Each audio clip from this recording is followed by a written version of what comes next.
की समस्याओं का सुन रहे हैं सर, आप किस प्रकार से इसको हल करेंगे अगर शेरघाटी विधानसभा में विधायक के रूप में आते हैं? नहीं, बिल्कुल हल किया जा सकता है। आपको विधायक लैट का ही पैसा मिलता है, प्लस आप ये त्रिस्तरीय जो पंचायत है उससे भी कोऑर्डिनेशन बना के आप एक बात समझिए, जो 7 निश्चय की स्कीम है उसका कानून ये है कि सबसे पहले महादलित टोला का चयन करना फर्स्ट प्रायोरिटी में।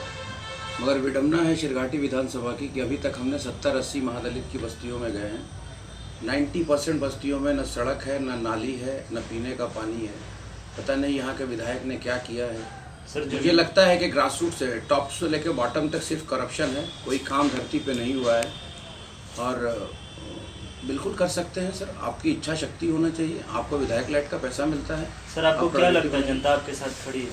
बिल्कुल, तमाम गरीब, दलित, समाज के हर वर्ग का गरीब, पढ़ने लिखने वाला बच्चा, जो नौजवान बच्चा है जिसकी कोई सोच है कि 21वीं सदी में रह रहा है, वो सब इन उन्मादियों को बहिष्कार करने वाला है जो जात और धर्म की राजनीति करते हैं। तो शेरघाटी को बेहतर बनाने के लिए बिल्कुल उसने मन बना लिया है, हमारे समर्थन में आएगा और ईमानदारी से अपना वोट देगा। सर, अब जीतने के बाद युवाओं के लिए क्या कीजिएगा? तो युवाओं के लिए तो करना है। युवाओं के लिए सबसे पहले यहाँ पर बेहतर एजुकेशन सिस्टम, एडवांस एजुकेशन का बढ़िया इंस्टीट्यूट, यहाँ पे पीजी का कोर्स शुरू होना चाहिए। शेरघाटी को सबसे पहले संघर्ष करके जिला बनवाना चाहिए। शेरघाटी को बेहतर बनाना है। हमारे खेलने कूदने वाले बच्चों के लिए एक सुंदर स्टेडियम बनना चाहिए और इस सब डिवीज़न हेडक्वार्टर में हाईटेक लाइब्रेरी होना चाहिए। लाइब्रेरी से फ़ायदा ये होता है, मैं आपको बताऊं, इन्वायरमेंट से कंपटीशन निकलता है। आप बंद कमरे में बैठ के तैयारी कीजिएगा सर, कामयाब नहीं होते हैं। जब एक जगह एक लाइब्रेरी में यहाँ का पढ़ने लिखने वाला बच्चा शेरघाटी में डेली 5 घंटे पढ़ेगा, अक्रॉस द टेबल बैठ के हर टॉपिक पर डिस्कशन करेगा, तो उसका जो आदान प्रदान होता है अपने नॉलेज का, वही तो कंपटीशन में कामयाबी है। मुझे लगता है कि 5 साल में बेहतर काम होगा और नौजवान यहाँ के बिल्कुल कामयाब होंगे। जिनको खेल कूद में शौक़ होगा वो कामयाब होंगे, नाम हम लोगों का उजागर करेंगे शेरघाटी का। और पढ़ने लिखने वाले बच्चे जिनकी सोच अच्छी है, जो कॉम्पिटिटिव एग्ज़ाम निकालना चाहते हैं, उस लाइब्रेरी से, वैसा इन्वायरमेंट बनाने से हमारे बच्चे और बच्चियाँ अच्छे सिविल सर्विसेज का एग्ज़ाम भी निकालेंगे, मतलब टॉप ब्यूरोक्रेसी में जाएंगे, जिसकी वजह से हम लोगों का भी सम्मान बढ़ेगा और इस क्षेत्र का भी सम्मान बढ़ेगा। यही तो होना चाहिए।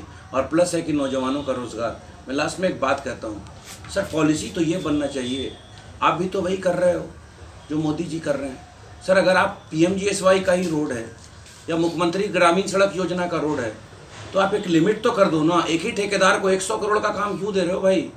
ये जो हमारा ग्रेजुएट, ये जो हमारा इंजीनियर अनएम्प्लॉयड है सर, उसको भी एक टारगेट करो ना कि साल में एक ठेकेदार को 10 करोड़ से ज़्यादा का काम हम नहीं देंगे।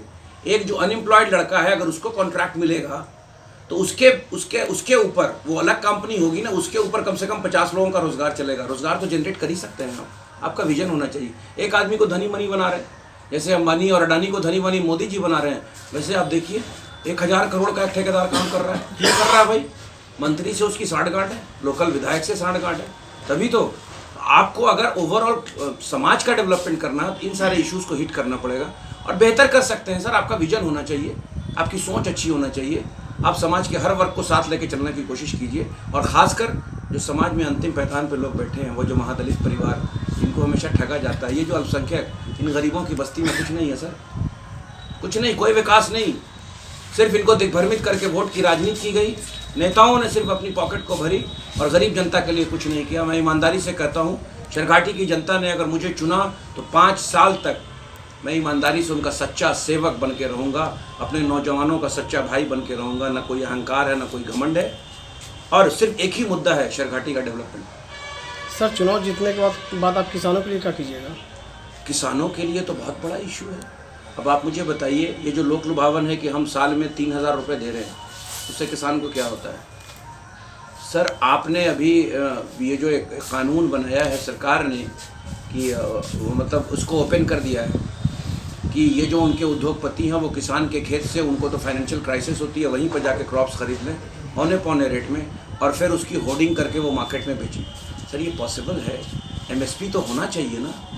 अरे मिनिमम सेल प्राइस जो आप फिक्स किया है, तो किसान को अगर उसका मुआवजा नहीं मिलेगा, जितना उसका इन्वेस्टमेंट है, उसका रिटर्न नहीं। सर, 70% एग्रीकल्चर बेस्ड इकॉनमी है ये हिंदुस्तान की, मगर जो यहाँ के जीवन को प्रदान करता है किसान, खेत में मेहनत करके, उसके लिए सरकार की कोई सोच नहीं है। हम लोग का एक बेहतर विजन है।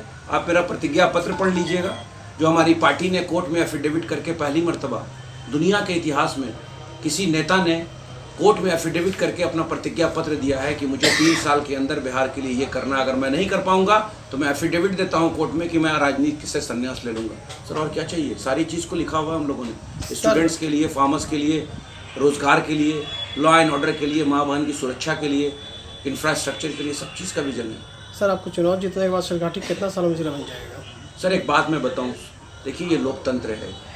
हम अगर यहाँ के प्रतिनिधि बने, मुख्यमंत्री चाहे जो भी हो, मैं यहाँ के तमाम समाज के वर्ग का डेलीगेशन लेके मुख्यमंत्री से अपॉइंटमेंट लेके जाके बात करूँगा। और अगर हमारे समर्थन से सरकार बनी तो 6 महीने के अंदर सरघाटी जिला बनेगा।